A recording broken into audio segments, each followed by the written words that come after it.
A Automotive Reviews. Immortals. I have a subject. The 2021 Bronco.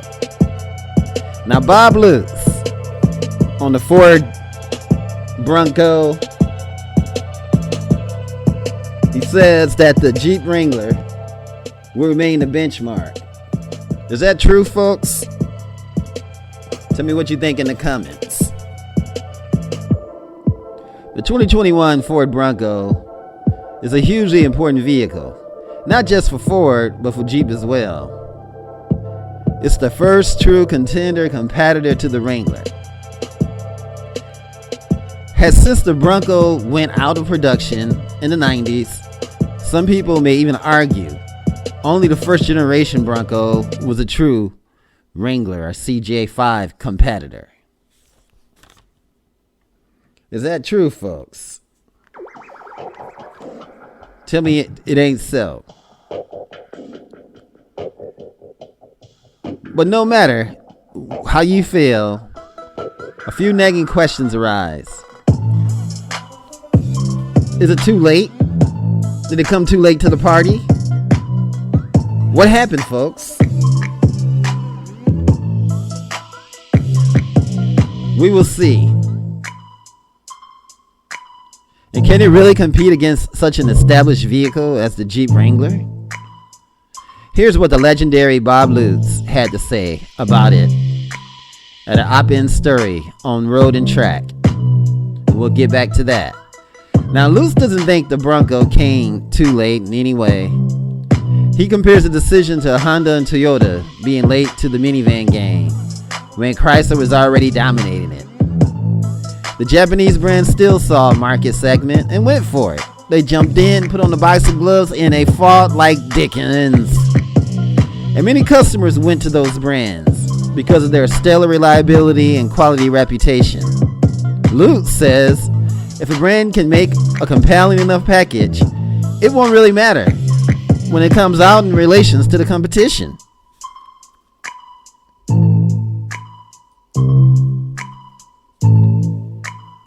He also addressed the argument that people who have wanted an off-road SUV have already bought a Jeep Wrangler and have no desire to buy a Bronco. We can already see this argument doesn't hold up based on the fanfare and the reception. And man, did you know that all the reservations that went out? No, it didn't. But damn, it was so many that the site crashed. And that was in the review. That was on the reveal in July.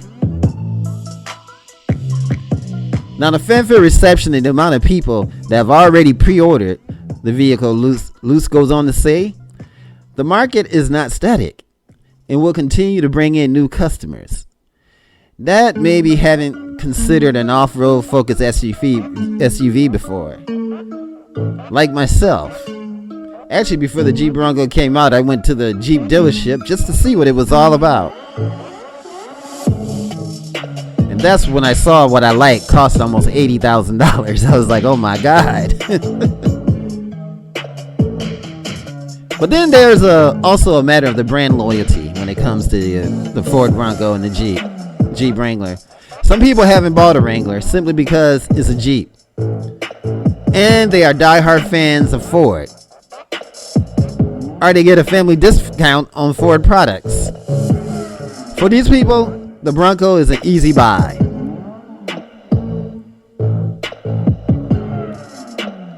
And that's why Lutz says the Ford Bronco will be a successful product. Some of the sales will come from entirely new customers. Some will be stolen from Jeep, and some will be pre-existing Ford customers, just moving to a different vehicle.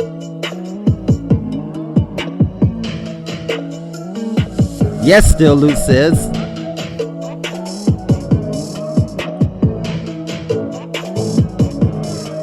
We'll take a closer look at the Jeep. But Lutz doubts the Bronco will become the segment leader, and the Wrangler will remain the benchmark in the segment. It's like the first iPhone, which was the origin of the blueprint of every smartphone today. Other brands make perfectly great products, but the iPhone stays on top because It's the default. The Jeep was that blueprint that Ford followed with the Bronco. And it's the vehicle everyone thinks of when they come to off-road SUVs. For that reason, the Jeep Wrangler may still stay on top. Will it stay on top? Let's go back to the Road and Track article and look at things a little bit more in detail.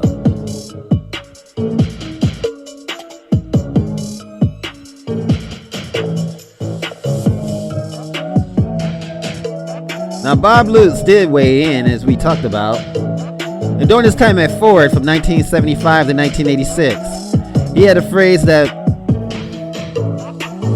we're about to enter an already occupied segment of the automotive market, last in, but best dressed. It meant that unless you're offering more tangible appeal or value,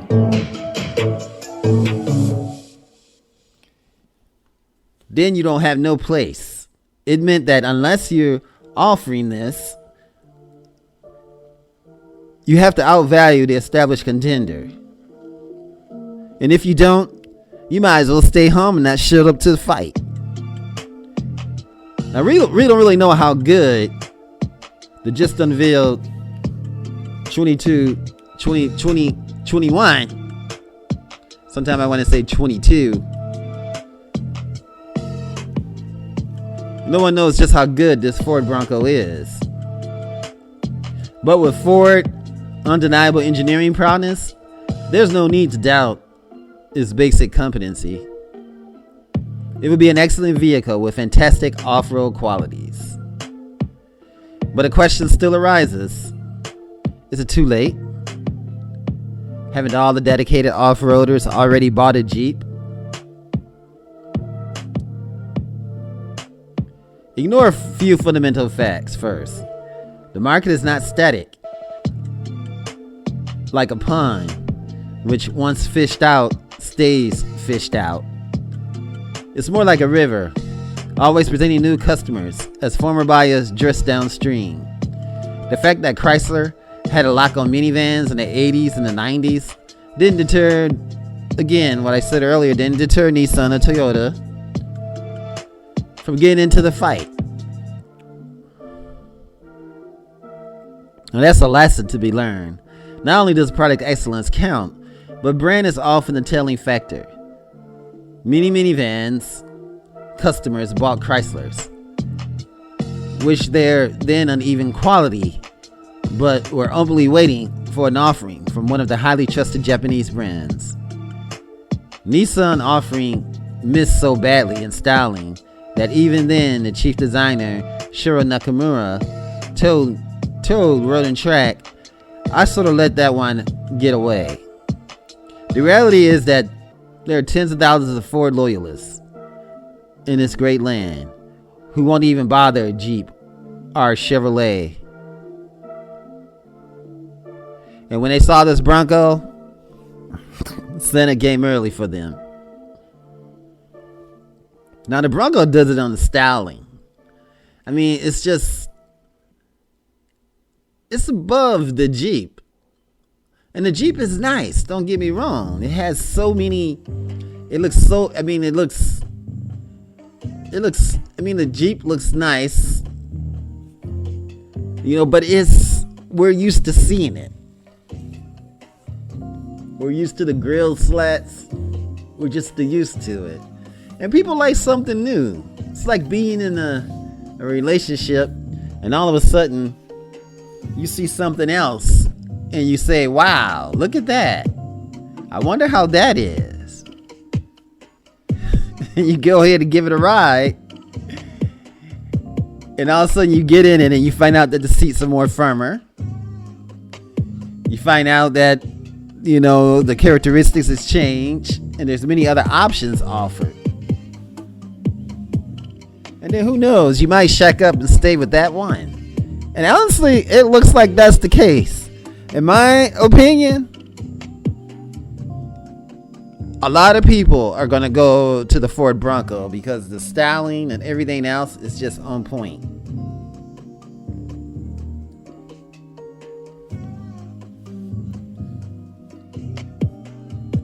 But if you want smaller, you go back to the Jeep.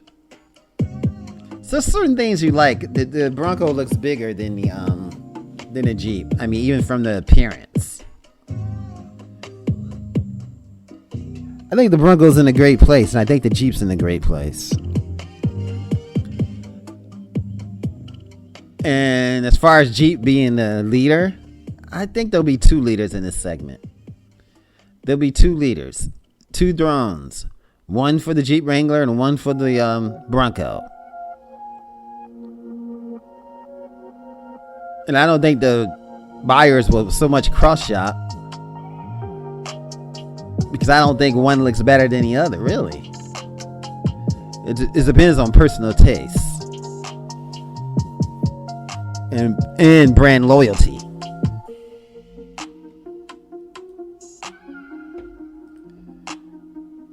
Tell me what you guys think in the comments. This is Automotive Reviews. Thanks for watching. And if no one told you today, I'm telling you that you are fantastic.